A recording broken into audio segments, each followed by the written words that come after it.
more attention to that, since it happened, when Hollywood comes up with a movie that's based on reality, a fact-based movie, they almost never stick strictly to the facts. Well, Just almost never. Well, in your case, I mean, usually they do that because facts won't sell. In yours, I think it was going to sell regardless. I mean, the experience itself is one of several things. I mean, it would keep most people sitting on the edge of the seat just thinking about what was going on, what was happening, how I think that's true. And I think the movie makers made a mistake. I've received many, many emails over the years since this happened, and nobody said, the movie was an improvement over what really happened.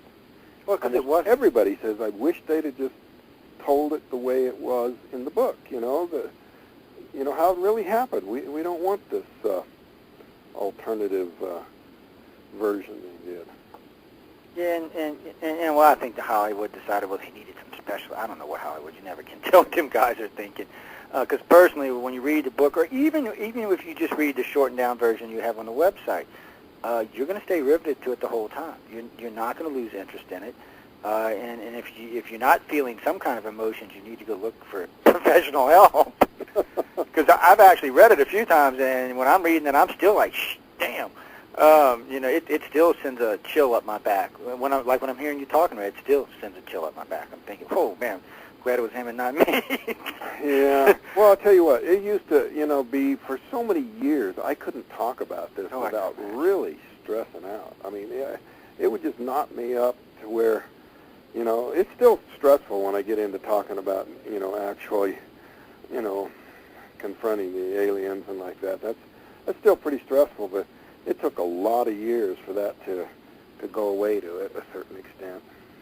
Yeah, because I mean, even now, here we are, 30 years, 35 years later. It's I know when it must be like reliving it for you when you're thinking about those particular events. Yeah, that's the way it's always been, and part of that is because in my day-to-day life, I kind of shut it out. Yeah, I can understand. I try to just go on about my life as if it never happened, and then when I have to talk about it in detail, it brings it back to me. It's kind of like opening it all up in a fresh way.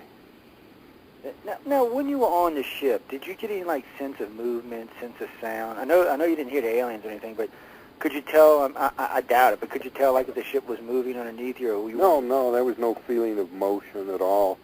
Well, when the star pattern moved, it was very disorienting, but that was just because it was a visual that was almost surrounding me, Yeah. And so that was, kind of disorienting, but I didn't feel any motion of the ship at all. In that room, I mean, was it like the stars surround? The reason I'm asking you is because I've actually heard this before. But was it like the stars were surrounding you, or only field of in vision, one location. Okay, At the center of this one room, did the stars become visible? And I don't know whether this was like a planetarium sort of a thing, sort of a map projected on the walls, or if it was some sort of technology that allowed the actual star pattern that surrounded the ship to be visible through the walls, but, whether it was a map or an actual viewing of where it was at, I don't know, because apparently, if it was moving, and it wasn't just a map that was moving, the gravity and everything inside the ship just remained constant, just like as if you were, standing on the surface of the planet. I got to say, you was brave messing around with Jim Control. Well, foolish, Yeah, combination. I was just in this panic sort of a state, just thinking. It was kind of a stupid thing, thinking I could open a door. I mean, what if there was just a vacuum outside? I know, that's what I was thinking, an airlock. Oh, crap. I hit the wrong button for sure. Yeah, that was But I do understand it, I mean, because you had to be semi-panicked. I can't see how you wouldn't be. I mean, you're roaming around an alien spacecraft with no idea where you are or any idea what they're planning on doing to you. I could see being a mite disorientated and pushing buttons and saying, how the hell do you get out of this place? Yeah, thinking that I could just open a door and jump out and be back on the ground in the woods, have no idea where it was at that point, and if I'd have had my wits about me, I'd have known better than to try to open anything. Good thing I didn't succeed. But I tell you what, if I could get $1 for every person that's called me and said they were contacted or abducted that said that like on a crash didn't have a sense of motion or things like that, I could have retired years ago. Really? Yeah, you know what? This is a perspective that I very rarely get about, because I've kind of really sort of avoided the subject. You know? I can't blame you. Well, because I got to be honest, I don't think ufologists treated you all that well. I haven't studied ufology or other cases, so I just don't know how it compares that much. Of course, people, bring stories to me all the time, so I do get some feedback, but I haven't studied it, so I don't really have the overview that you have. Well, no, I've been doing it a long time, and for the same reason, I got into it, but I got into it because of personal experiences and stuff I've seen myself, but I was like, whoa, wait a minute, something's not right here. I got to figure out what the hell's going on. And by the way, I can't tell you much more than I knew 26 years ago, other than planets being visited, and there's some specific things they seem to do, but other than that. But it is interesting while I'm listening to you talk, because it does key sometimes to other things I've heard. Because, there was something about when you were talking about their fingers and their hands. I remember you saying something about them being smooth and hairless and no fingernails or anything on the end. And with the exception of the color, I can tell you I've probably had 1,800 people give me that description of fingers, which just kind of freaks me out a little bit on top of what you're saying now. It just does. Now you're in the room, but let's backtrack a little bit. Let's go back to where the 3 aliens are in the room with you. I know you're in there. You got the thing. You're looking for something that you can knock somebody in the head with, which I totally understand. But there was no sense of talking. The only sense of sound was like you and like the rustling around you and stuff like that. Yeah, they weren't trying to talk to me.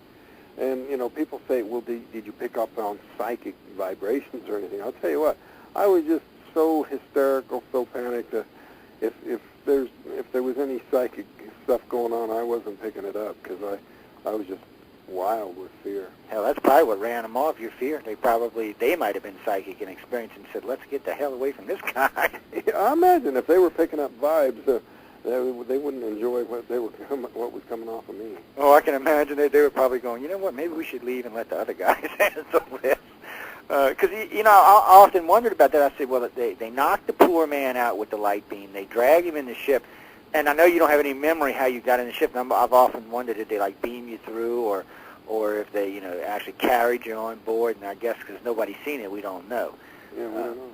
But, I've often wondered about that. And it sounds like from the way you describe, like, the pain and the stiffness and the dullness of senses and stuff, that it seems like you woke up shortly after, but I guess there's no way of knowing that. No, not for sure. Hard to say. Yeah, because that's what I was getting ready to ask you, too. I mean, during this whole experience, there obviously wasn't any sense of time. Right. I didn't know how much time had gone by, and, the time I was gone for over 5 days, but, the conscious period was rather brief, so I don't know where in that 5 days that conscious period was. Well, I know someone had sent me a question about Carol Lauren had asked or had said that maybe they had killed you and actually revived you when they brought you back on the ship. And I had never heard that before until today, by the way. I mean, any thoughts on that? Or? I've heard that suggestion, and a lot of people feel strongly that may be what happened, whether I was, totally dead or just, resuscitated, whatever, I don't know.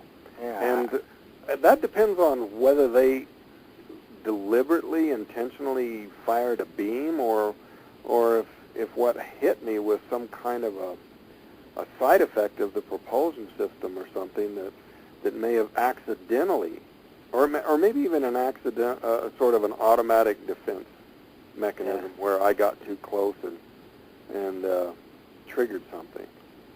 Yeah, because I wondered about that, because I know you were given a description of it. It was like just sitting there. There was no motion in the air. It wasn't moving or anything until until the beam started, right? Yeah, right before it hit me, it started to, the engines that had been making a sort of an even tone, but when it started moving, it got louder, and the